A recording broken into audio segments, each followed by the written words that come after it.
Good day everyone, I'm Jeremy Clyde M. Delara, and together with my group mates, we're here to present our proposed quality improvement plan for the operational efficiency of UDM-Henry building clinic. Our university's annex building was designed to meet the growing needs of our community, including a clinic to provide essential health services.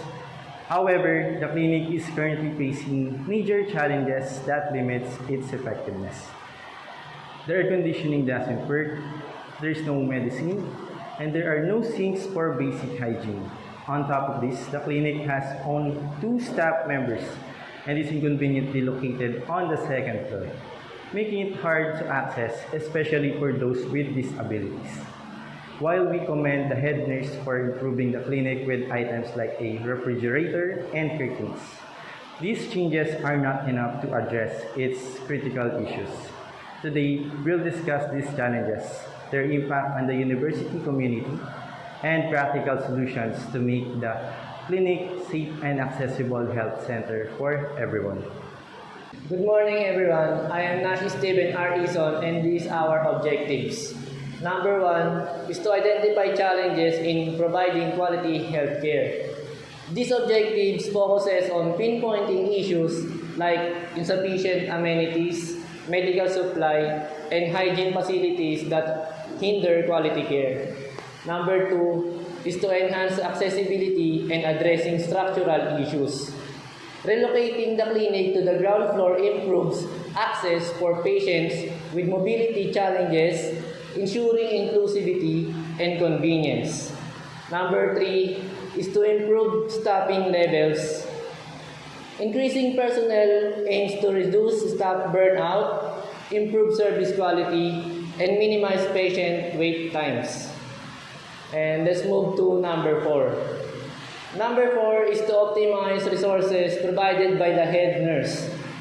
Leveraging available resources enhances the clinic functionality without relying solely on external funding. To assess resource allocation and addressing facility gaps, reviewing and relocating resources addresses gaps like air condition and hygiene facilities for a better environment.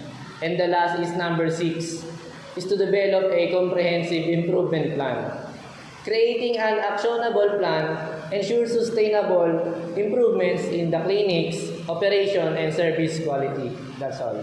So good day everyone, I'm Rizin Paraisugino and I'll be sharing with you the main issues our group has identified with the UDM-Henry building clinic. So first, the air conditioning in the clinic is broken. It blows air but it doesn't actually cool the room. So this makes it very uncomfortable, especially during hot days. A clinic is supposed to be a calm and comfortable place, but this situation makes it hard for patients and even the staff to feel at ease. Next is the clinic doesn't have enough medicine. So the basic supplies like paracetamol and antiseptics often run out. Imagine needing something simple to ease pain or treat an injury, and the clinic doesn't have it. So this is a big problem during emergencies when quick treatment is needed. Another issue is hygiene. So there is no permanent sink in the clinic, which is very inconvenient. A proper sink is important for washing hands and cleaning medical tools to avoid infections. Next.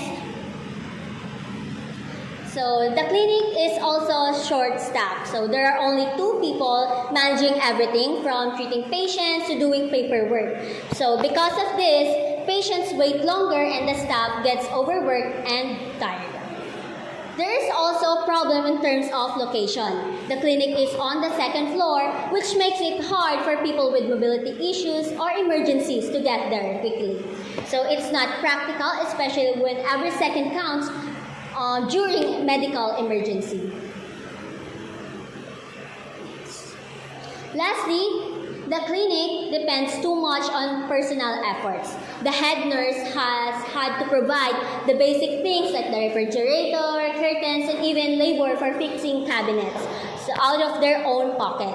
So this showed that the university isn't giving enough support to the clinic. So all these problems make it hard for the clinic to do its job of providing good health care. It's clear that changes are needed to address these issues and improve the service. The clinic's operational inefficiencies can be traced to 4 primary root causes: the manpower, methods, materials, and machines. For the manpower, currently, the clinic has only 2 personnel alternating shifts. This limits the staffing capacity significantly and reduces the clinic's ability to manage multiple cases simultaneously. And it also increases the risk of the staff burnout. Additionally, inefficient funding is allocated for hiring additional staff, exacerbating the workload. For the methods, there are a notable gaps in the clinic operations, primarily due to the lack of financial support and resource allocation.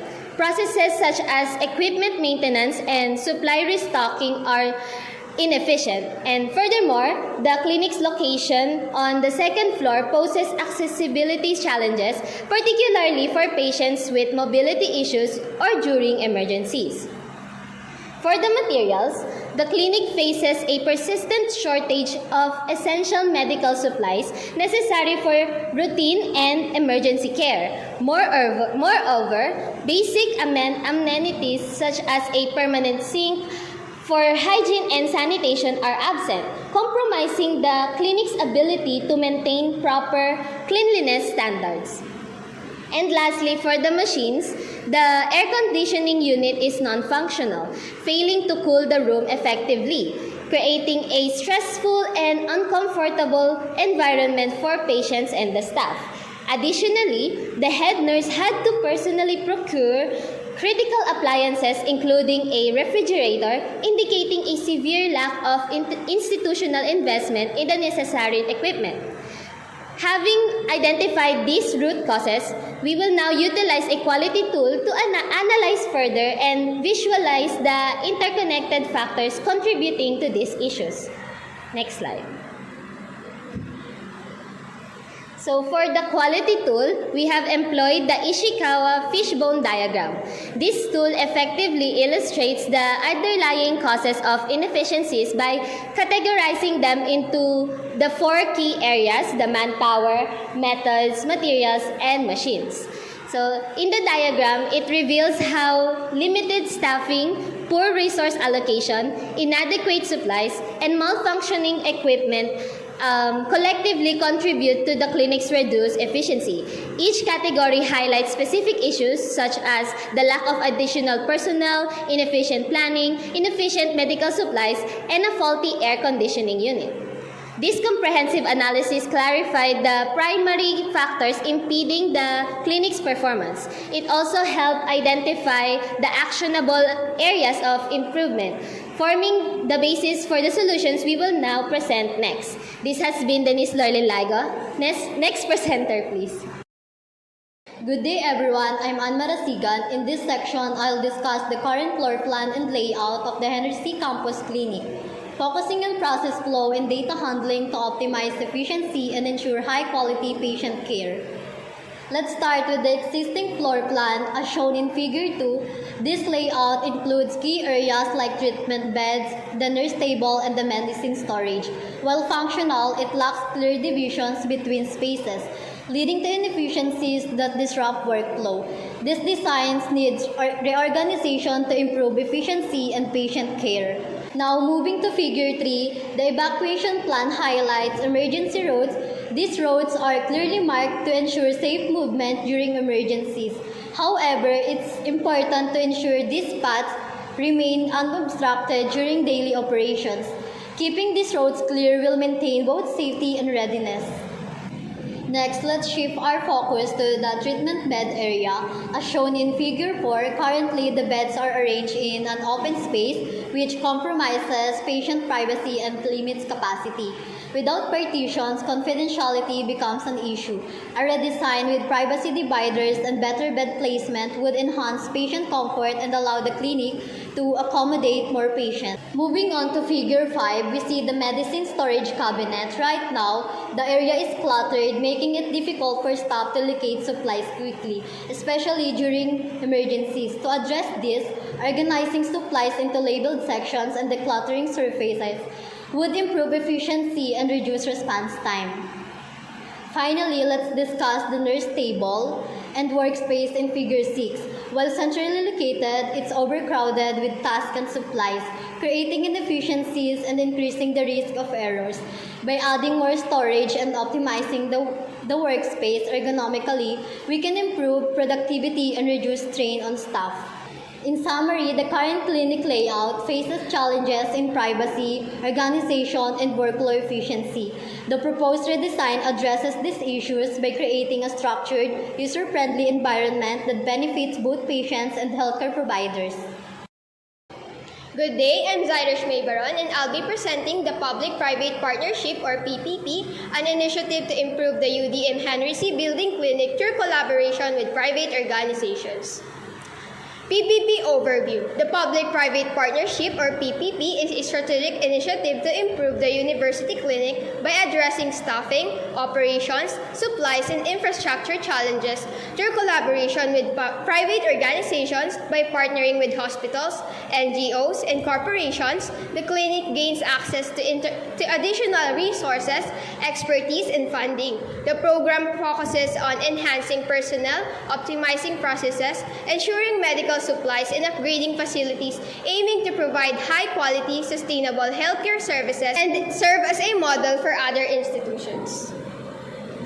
PPP goals and objectives: to increase the clinic's operational capacity and make it capable of providing high-quality healthcare services, to build long-term and cost-effective processes for clinic staffing, supply procurement, and equipment maintenance, encourage partnership between universities and private organizations for mutual gain and community development. Next. Recruit additional staff by forming partnership with public and private hospitals, medical schools, and government organizations. To encourage students in the university to help the clinic with its operations as volunteers. Get donations or sponsorships for medical supplies, equipment, and changes to the infrastructure that are needed. Set up effective operational processes to make it easier to care for patients and monitor the supplies. Next slide. PPP scope and limitation. The proposed public-private partnership seeks to address critical issues in the university clinic, such as staffing shortages, operational inefficiencies, lack of medical supplies, and outdated facilities. The plan involves collaboration with private hospitals, pharmaceutical companies, NGOs, and government agencies to recruit personnel and optimize operations, improve inventory management, and enhance infrastructure, including repairing or replacing equipment and improving cleanliness. While the PPP aims to meet current and long-term clinic needs and potentially serve as a scalable model for other university health facilities, it faces constraints. Success depends on sustained financial and logistical support from private or stakeholders, and challenges like coordination delay, bureaucratic inefficiencies, and lengthy renovation timeline could impede progress. Expanding the model to other facilities may also face varying resource and stakeholder challenges. Despite these limitations, the PPP offers a practical and sustainable solution for improving healthcare services in the university. Next. Problems endorsed by PPP.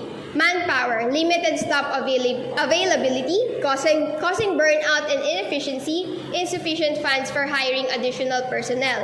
Methods. Poor operational planning and inaccessible clinic location, lack of basic amenities like privacy curtains, and more. Materials. Shortages of essential medicines and sanitation facilities, machines, malfunctioning air condition, and insufficient investment in equipment. Next. Proposed PPP features and functions. Enhancements to the clinic will include privacy curtains and a reliable water resource to improve patient comfort and respect. Renovations will focus on accessibility such as ramps, wider doors, and visible signage for individuals with mobility challenges. Additionally, the installation of sinks, waste disposal systems, and other sanitation facilities will maintain cleanliness and infection control standards.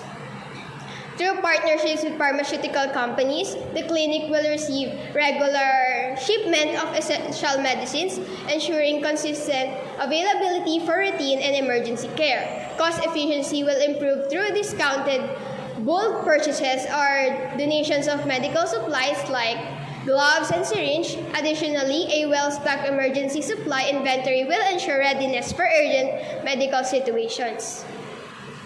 The clinic will implement a routine maintenance schedule to prevent malfunctions and extend the lifespan of critical equipment. Staff will receive training on proper usage and upkeep of medical devices to ensure safe and efficient operations while reducing the risk of damage.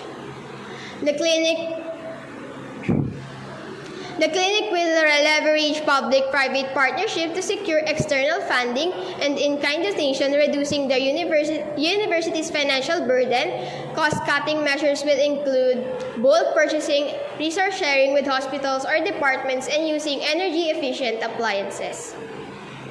The clinic will appoint a volunteer coordinator to match students with roles suited to their skills, ensuring effective clinic support while addressing educational needs. Volunteers will gain practical experience in areas like patient care administration and healthcare management, enhancing their career prospects. Flexible shifts that will accommodate academic schedules, ensuring peak hour assistance without disrupting studies. System use cases. Use case 1. Enhance operational capacity that focus on increasing staff to deliver better services.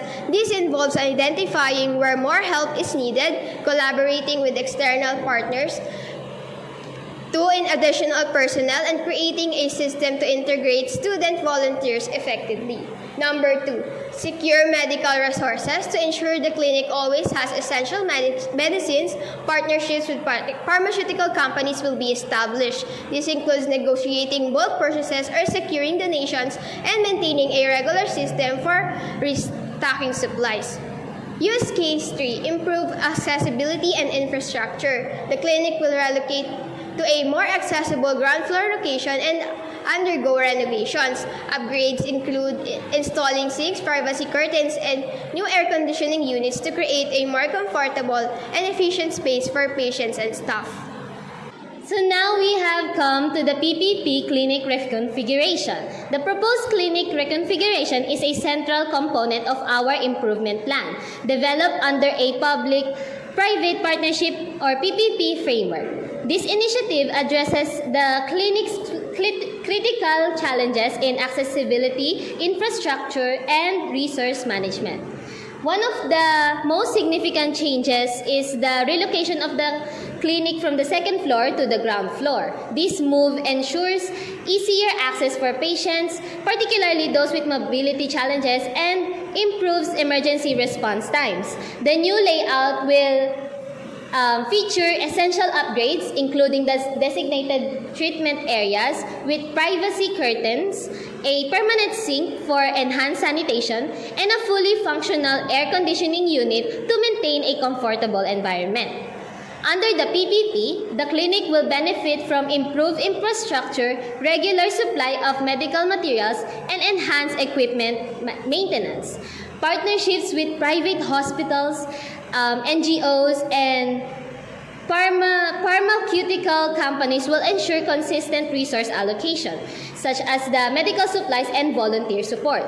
To ensure long-term success, the PPP will establish a cost-effective processes such as bulk purchasing agreements and routine maintenance schedules. Additionally, student volunteers will be integrated into clinic operations, providing both administrative support and hands-on healthcare assistance under professional supervision. This reconfiguration is a comprehensive solution that not only addresses immediate operational concerns, but also sets the foundations for sustainable, high-quality healthcare services within the university. Improvement proposal costs. Proposal development. Develop a comprehensive plan that outlines the clinic's existing issues and the advantages of a public-private partnership. Incorporate distinct collaboration domains, including personnel augmentation, supply chain assistance, and infrastructure advancement with a total cost of 125,000. Stakeholder engagement. Engage with private hospitals, pharmaceutical corporations, and governmental health organizations. Negotiate conditions for collaborative duties and advantages including branding prospects for sponsors with a total cost of 150,000. Pilot program. Initiate a pilot collaboration to evaluate feasibility and optimize procedures, track essential performance metrics, KPIs such as employee productivity, resource availability, and patient contentment with a total cost of 260,000. Scaling and sustaining. Increase the partnership scope by gradually incorporating supplementary services and facilities. Ensure sustainability by establishing long-term agreements with a total cost of 720,000. Now let's talk about how we can solve the problems the UDM-Henry Campus Clinic faces. First, in the manpower part. So first, we recommend hiring 2 more medical staff to reduce the overload and improve patient care. But we can also involve student nurses from the main building or main campus as part of their training. They can assist with basic tasks while learning valuable skills. We can also encourage other students to volunteer or have those required to do community service help out in the clinic. So this will give the clinic more helping hands without too much cost. Next, in the method part. So next, we suggest moving the clinic to the ground floor. There is a space currently used as entrep lab, but it's not being used much. So turning this into a new clinic will make it easier for everyone to access, especially during emergencies. Next slide. So we also recommend installing a permanent sink for proper hygiene and replacing the broken air conditioning with one that works well. So adding more medicine supplies and better storage cabinets will ensure the clinic is always ready to handle patients.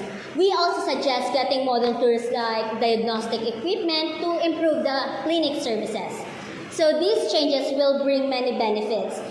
Patients will get faster and better care because the clinic will be better staffed and equipped. The new ground floor location will make it easier for everyone to reach the clinic, especially in urgent situations.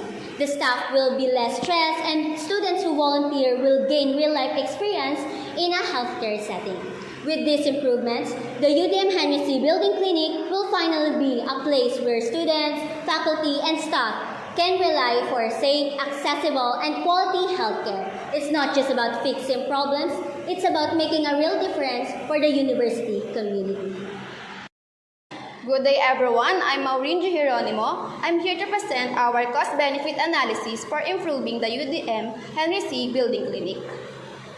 Our plan requires an investment of 2,300,875 pesos, which is essential for the well-being of our university community. This investment covers 2 main areas, a public-private partnership or PPP, and relocating and renovating the clinic.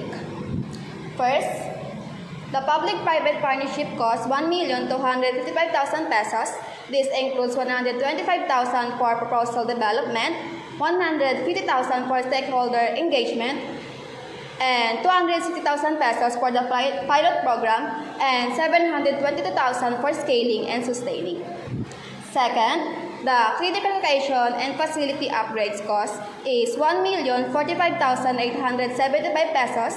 This covers renovating the clinic space, installing essential facilities, and replacing outdated equipment. Now, let's look at the benefits. First, we'll have enhanced patient care with a regular supply of essential medicines and better equipment. We can significantly improve health outcomes. By adding more staff and volunteers, we can manage patient flow better and reduce wait times. Second, we'll achieve greater accessibility. Moving the clinic to the ground floor will make it easier for everyone, especially those with mobility challenges, to access our service quickly and safely. Third, we'll improve operational efficiency by implementing better inventory management and maintenance schedules. We can prevent shortages and equipment failures. Partnering with private entities through the PPP will ensure continuous support and resources, reducing the financial strain on the university and ensuring long-term sustainability. Overall, the net benefit of these investments is substantial. For 2,300,875 pesos, we will address current shortcomings and ensure our clinic meets the evolving needs of our university community. Providing reliable and high-quality healthcare for everyone, this isn't just an expense, it's a crucial investment in the health and well-being of our students, faculty, and staff. Hi, good day. My name is Crystal Segi, and I'm here to present the final section of our case study, which is the implementation plan for the proposed quality improvement of the UDM-Henry building clinic area. So our plan, it outlines a well-structured implementation strategy, which is divided into 5 key phases as shown here in the chart. So this strategy follows a sequential approach, starting with the planning phase, followed by the analysis phase, then moving into the design phase, progressing to the implementation phase, and concluding with the support and maintenance phase. So to support these efforts, we propose a public-private partnership or PPP strategy. By collaborating with external stakeholders, we can fund the clinic's modernization. And then for this project, it is estimated to take 4 to 6 months with the target start date set for the January of 2025. So now let me walk you through the key phases of our implementation strategy. Starting off with the planning phase. So here, it involves identifying the stakeholders, collecting necessary data, and setting the partnership objectives. So in this phase, this is scheduled for weeks 1 to 2 of January, ensuring that all stakeholders are aligned and the project's goals are clearly defined before we proceed. And for the next phase, which is the analysis phase, this is where we take a deeper look into the clinic's current operations. So here we will assess the existing systems and we will pinpoint the exact areas that require restructuring and identify the areas that also needs improvement. And this phase is spanning from weeks 3 to 4 of January 2. And then in the design phase, during the month of February, it is dedicated to the design phase, spanning from weeks 1 to 4 of February. So in here, we shift to designing solutions. We create detailed plans to bring our strategies to life. The activities include here are designing the clinic's layout, mapping resources, and we will create an operational diagram. And next is the implementation phase. This is the most intensive part of our project, which is the implementation phase, scheduled for the month of March. So in this phase, we will put the plan into action, including the infrastructure installation such as upgrading the clinic equipment and set up the new system. Additionally, the staff training will be conducted to ensure that the team is fully equipped to operate and modernize the systems effectively.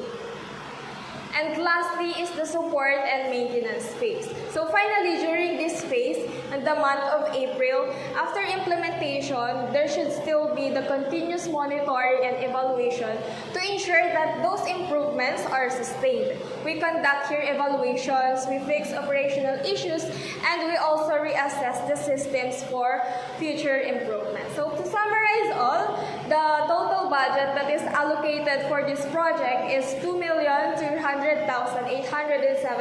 pesos. This includes the 1,255,000 for the developing and formalizing the public-private partnership agreement and for the month of January and February of 2025. And this amounts the 1,045,875. This is for the PPP office relocation for the March and April of 2025. So these amounts you can see here, this reflects our commitment as a student to ensure that a sustainable and inefficient implementation of this project will be done.